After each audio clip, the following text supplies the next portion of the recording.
السلام علیکم ورحمۃ اللہ۔ آج میں آپ کے سامنے رحمت للعالمین کے وصال یعنی موت کا مکمل واقعہ پیش کروں گی کہ کس طرح آپ صلی اللہ علیہ وسلم مرض موت میں مبتلا ہوئے اور پھر کس طرح اپنے مالک حقیقی سے جا ملے۔ اسلامی تاریخ میں ربیع الاول میں اگر ایک طرف روحانیت کی بارش آسمان سے ہوتی نظر آتی ہے تو دوسری طرف یہی مہینہ فرزندان توحید کے لیے ذریعہ سوز و گزار ہے۔ اسی مہینے میں روحانیت کی دولت تقسیم کرنے کے لیے رحمت للعالمین تشریف لائے اور اسی مہینے میں توحید کے خزانوں کو لٹانے والے ہمیشہ کے لیے دنیا کو چھوڑ گئے۔ اسی مبارک مہینے میں ایک در یتیم آمنہ کے آغوش میں آیا، مگر افسوس اسی مہینے میں ہماری آنکھوں سے اوجھل بھی ہو گیا۔ بچھڑے ہوئے بندوں کا حقیقی معبود سے روحانیت کے ایک مقدس رشتہ قائم کرنے والا ہم سے ہمیشہ کے لیے چھین لیا گیا۔ ہمارے پیغمبر صلی اللہ علیہ وسلم نے حجۃ الوداع کے موقع پر مینا میں جمرات کے پاس 11 ذی الحجہ 10 ہجری کو فرمایا لِتَأْخُذُوا مَنَاسِكَكُمْ فَإِنِّي لَا أَدْرِي لَعَلِّي لَا أَحُجُّ بَعْدَ حَجَّتِي هَذِهِ۔ مسلم کی روایت ہے کہ لوگوں تم کو آج سے اپنے حج کے احکام سیکھ لینے چاہیے، کیونکہ مجھے خبر نہیں شاید میں اپنے اس حج کے بعد پھر کوئی حج نہ کر سکوں۔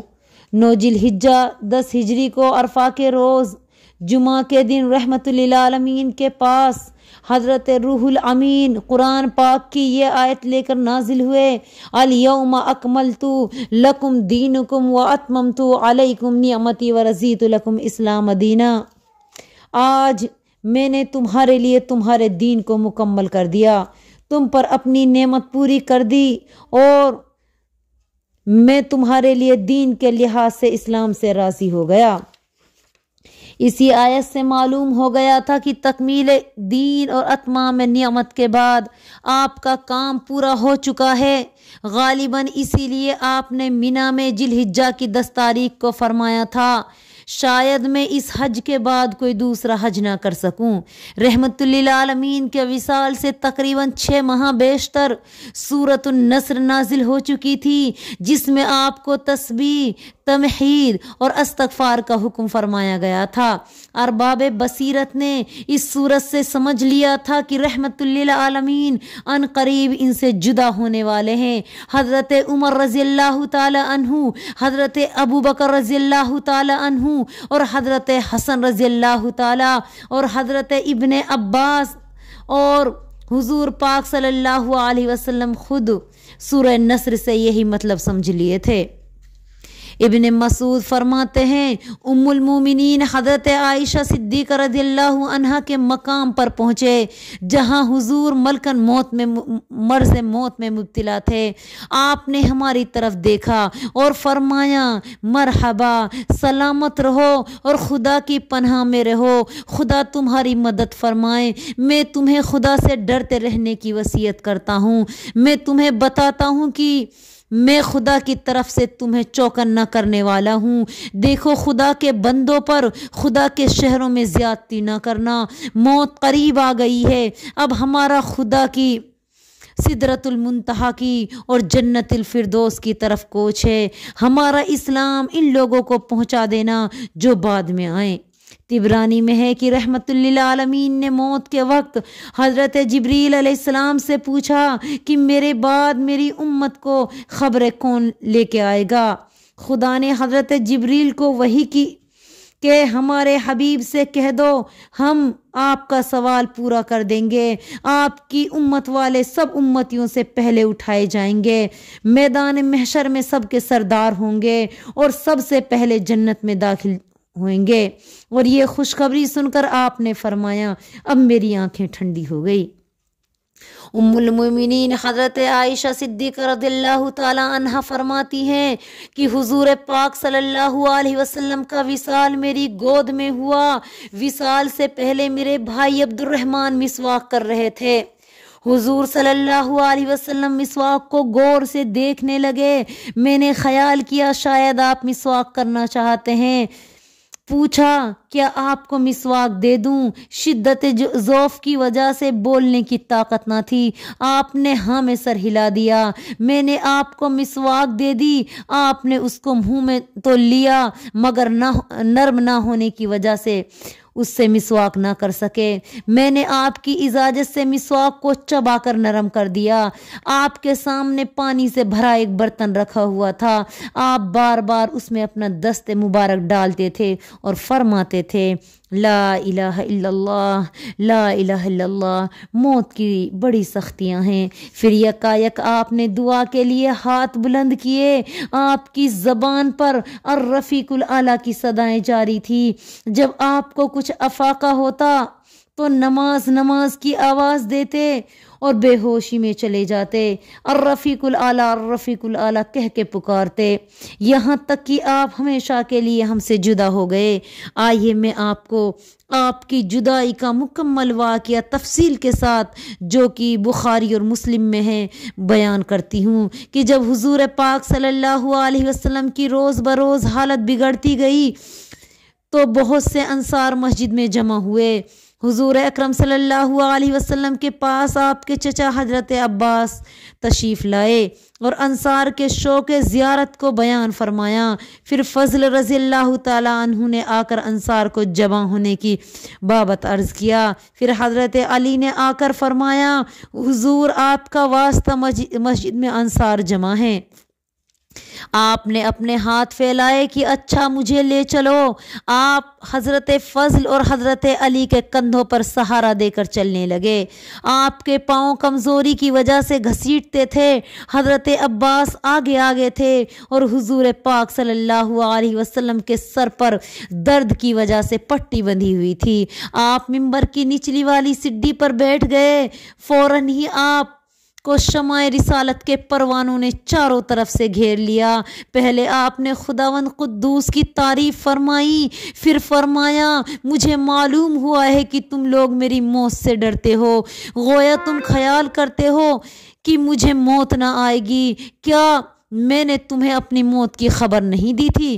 کیا تمہاری جانیں تمہیں موت کی خبر نہیں دیتی؟ کیا مجھ سے پہلے کوئی نبی ہمیشہ باقی رہا ہے جو میں تم میں ہمیشہ رہوں گا؟ سنو، میں اپنے رب کے پاس جانے والا ہوں اور تم بھی عنقریب مجھ سے ملنے والے ہو۔ میں تمہیں سب سے پہلے ہجرت کرنے والے مہاجرین کے ساتھ بھلائی کی وصیت کرتا ہوں اور خود ان لوگوں کو بھی آپس میں ایک دوسرے کے ساتھ خیر خواہی کی وصیت کرتا ہوں۔ اللہ جل شانہ کا فرمان ہے، زمانہ گواہ ہے، انسان سب گھاٹے میں ہیں، البتہ ایمان و عمل صالح والے اور آپس میں صبر کے ساتھ اور ایک دوسرے کے ساتھ خیر خواہی کرنے والے گھاٹے میں نہیں ہیں۔ یاد رکھو، تمام باتیں خدا کے حکم سے ہوتی ہیں۔ کسی کام کا تاخیر تم کو اس کام کی جلدی کرنے پر آمادہ نہ کرے، کیونکہ خداوند قدوس کسی شخص کی جلدی کرنے سے جلدی نہیں کرتا۔ جو شخص اللہ پر غلبہ حاصل کرنا چاہے گا وہ خود مغلوب ہو جائے گا، اور جو شخص اس سے دھوکہ کرنا چاہے گا وہ خود دھوکے میں پڑ جائے گا۔ کیا تم زمین میں فساد پھیلانے اور قطع رحمی کرنے کے لیے پھیل جاؤ؟ اے مہاجرین، میں تم کو انصار کے ساتھ بھی بھلائی سے پیش آنے کی وصیت کرتا ہوں۔ یہ وہ لوگ ہیں جنہوں نے تمہیں اور ایمان کو جگہ دی، ان کے ساتھ حسن سلوک سے پیش آؤ۔ کیا انصار نے تمہیں اپنے پھلوں میں حصہ نہیں دیا؟ کیا انہوں نے اپنے گھروں میں فراخی نہیں بخشی؟ کیا انہوں نے اپنی جانوں سے زیادہ تمہیں نہیں سمجھا؟ حالانکہ یہ غریب تھے۔ دیکھو، اگر تم میں سے کوئی شخص انصار کے 2 شخصوں پر حاکم ہو جائے تو ان کے بھلے آدمیوں کے ساتھ بھلائی سے پیش آئے اور ان کے قصور والوں کو قصور معاف فرمائیں۔ ہوشیار رہو، اپنی جانوں کو ان سے زیادہ نہ سمجھو۔ میں تم سے پہلے جا رہا ہوں اور تم میرے پیچھے عنقریب آنے والے ہو۔ تم قیامت کے روز مجھے حوض کوثر پر ملو گے۔ میرے حوض کوثر کا عرض بصرہ شام سے صنعاء یمن تک کی مسافت سے زیادہ ہے۔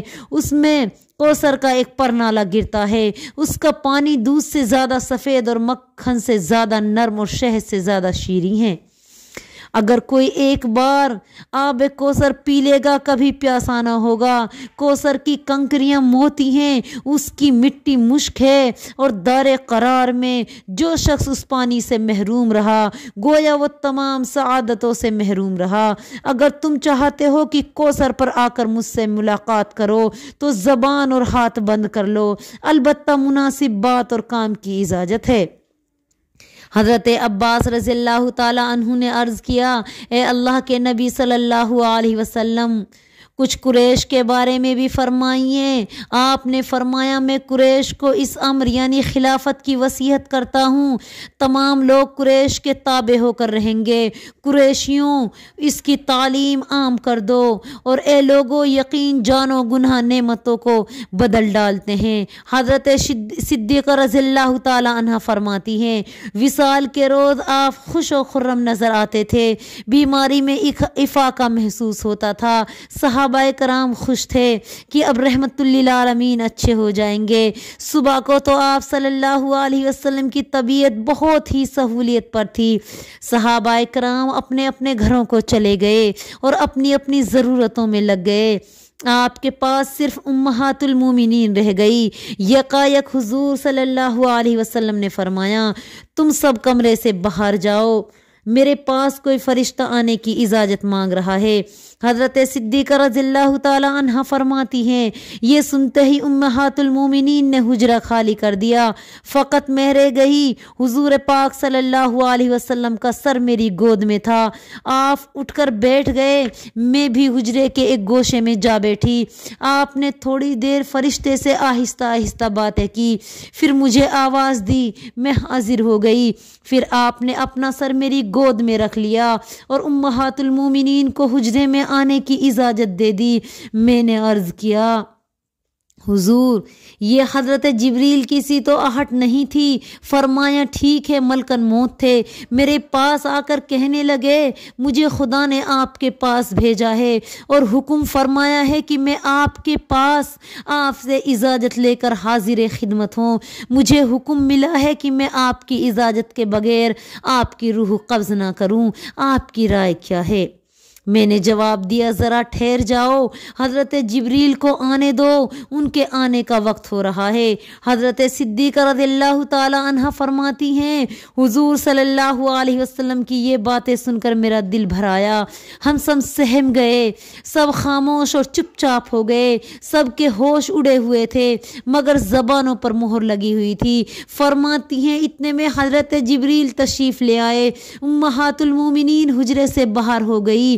میں نے حضرت جبریل کی آہٹ محسوس کر لی۔ حضرت روح الامین حجرے کے اندر تشریف لائے، آ کر سلام عرض کیا اور فرمایا، حضرت عزت و جلال نے آپ کو سلام فرمایا ہے اور آپ کا حال پوچھا ہے۔ اگرچہ اسے آپ کے مزاج کی خبر ہے مگر اسے آپ کا احترام و اکرام منظور ہے، اس لیے وہ آپ کا حال پوچھتا ہے، اور اس لیے بھی کہ تاکہ یہ طریقہ آپ کی امت میں رائج ہو جائے۔ آپ نے فرمایا، درد سر کی بہت زیادہ تکلیف ہے۔